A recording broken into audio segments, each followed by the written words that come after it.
Hello everybody, welcome back once again to the Final Fantasy VI Pixel Remaster Perfect Stats Guide. Alright, so here we are. This is the Flame Eater fight, obviously. So right now, and again, I actually expect this to change. I think that they've done a fairly good job of changing some of the issues between versions.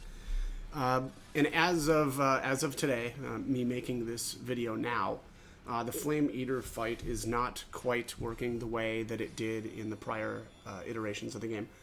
What I mean by that is right now the balloons are giving us experience when we win this fight. And that was not the case before. If you left them alone, you wouldn't get any experience here. But again, that's not the case right now, and they are unfortunately giving us experience. So what I'm doing is, so there's a couple of things, right? We need to prepare for this correctly. For one thing, Locke really needs to be equipped with Bismarck. Terra needs to be equipped with Zone Seek, and then Strago should be equipped with Siren. Siren is going to make it so that these guys can't suicide and use self-destruct and one-shot our characters. The other thing is their Zone Seek is important to reduce the damage from Fireball. There, I got lucky, and Terra just barely lived. She only has 2 health after that. But again, very important. And then also, whenever this thing uses Fireball, you want to make sure that Strago and Locke are back up to full. Terra, it's questionable whether or not you really want to do that because for what I mean, most of the time she gets killed, for me anyway, by Fireball. I don't know if I could have equipped her differently. I probably could have, now that I think about it. Maybe like a white cape or something like that, and then, I don't know, maybe some better gear, to bump up her magic resist. So definitely consider doing that. There you have it. There she eats dirt, unfortunately, on me. But again, I think that would have been a potential way to solve the Fireball issue. The problem is Fireball can't be reflected, which is another thing. You want to be sure that everybody's got reflect rings. Otherwise, it's not going to be great, right? You're not going to have a good time. So what I did there, maybe you've already noticed, but I've left one balloon alive, and that's so that the Flame Eater will not call in more adds. Basically, the way it's scripted is if it's by itself, it'll check. I should say it'll check if it's by itself, and then if it's by itself, it'll summon more adds in, and that will mean even more experience. So obviously, we do not want that to happen. Obviously, also, the other thing is that they'll still, even though they're silenced, they'll still use their melee attacks. And so, if you don't knock down a couple of them, well, you're looking at extra melee damage from them, every so often.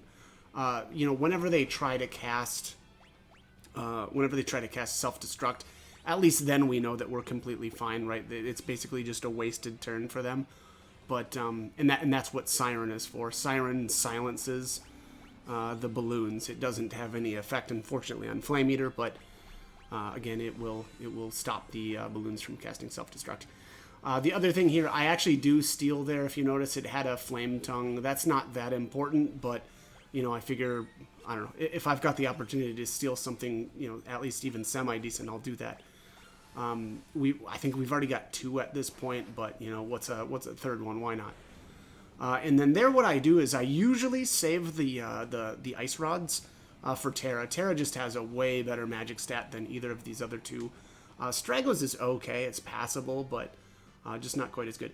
And here you have, so Locke levels from 7 to 8, and Terra will now level from 6 to 7. You need to stay at 2 levels gained here. I tried the math, and unfortunately, again, because of the changes with the mine card and everybody's levels getting all messed up because of that, the only way to do this fight now is to have both Locke and Terra both alive for it. The problem is if you don't have those 2 alive, and to be honest, I never tried with or did I try? I think I might have tried with Strago alone too. Yeah, so I just did the math here really quick on it. So Strago being at level 8, 8 to 9 is, well, I think it's 600. So it's 632 experience that he's got, And then the next level, right, 9 to 10 is 792 experience. Together, that's 1424. I think you get like 1476 from the Flame Eater fight. So again, you just can't leave anybody. There's no character that can absorb all of that experience, unfortunately, because again, you will gain too many levels.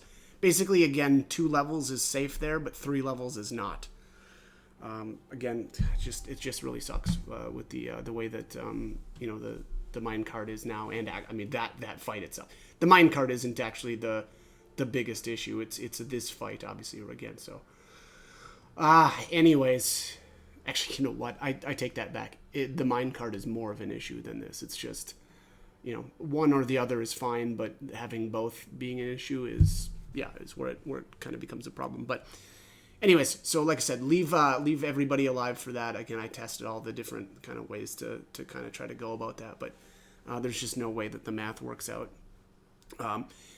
So anyways, So, hopefully someday they actually fix that again, because it's really, you're at least again in the other versions of the game, when we did that fight, we didn't have to take experience. Again, if you actively kill the bombs, then yes, you would gain experience there. But previously, if you didn't touch them and they were just still, alive at the end of the battle, you wouldn't gain that experience. So again, hopefully that they fix this, but I don't know. I won't hold my breath. But all right. So anyways, yeah, we're done. Shadow comes in to save the day, and we'll be now. I guess so. Strago feels like he owes us for helping to save Realm, which of course. Come on, man, help us out. You scratch, we scratch your back, you scratch ours.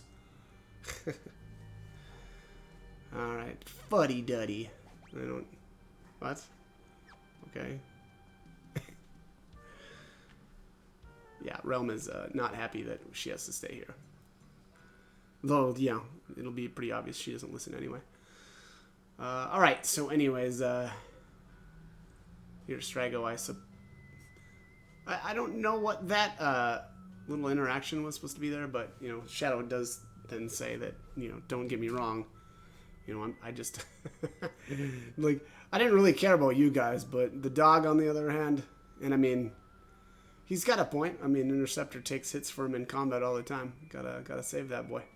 He's a good boy.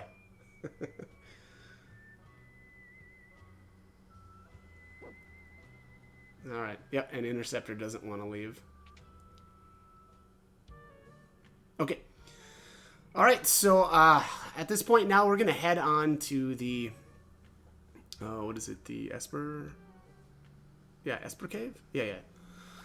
Up to you on whether or not you want to do this, but I still, I'm doing the, the Velt manipulation, and so I wanted to make sure that I didn't get into any battles here. Also, one of the biggest reasons, though, for that is eventually, so up on the floating continent, which is coming up, there'll be an enemy called the Dragon. The Dragon has a rare steel of a Genji glove. I wanted to get some of them, and it's the in my opinion the best way to do that. And if that's your goal, if you want some Genji gloves, what you need to do is you need to go through the floating continent and only run into dragons on the way, and then we'll jump off, and then the Dragon will from that point be on the Velt, and it'll be by itself on the Velt. But you have to make sure that you don't get a couple of formations outside. I believe it's the double Briareus enemy. I think that's the thing that they'll sneeze at you, I think.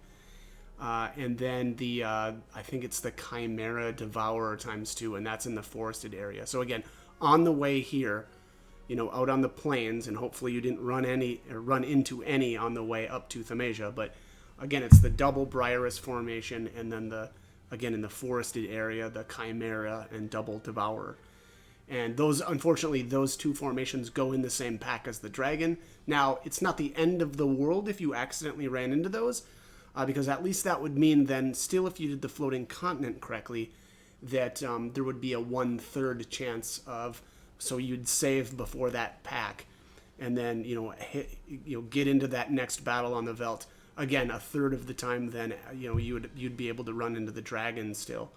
But again, I make sure that I want to be running into that dragon every single time to really increase the speed at which we're able to farm those Genji gloves. So, if that's not something that you're interested in doing, then don't worry about all of that and run into whatever formation you feel like on the way here. But here they discuss the Warring Triad, and these are statues that represent the Warring Triad. But anyways, I'm going to cut this one here. We'll face Ultros in the next battle. And as always, I hope that you found the guide helpful, and hope you join for more videos. Thanks for watching.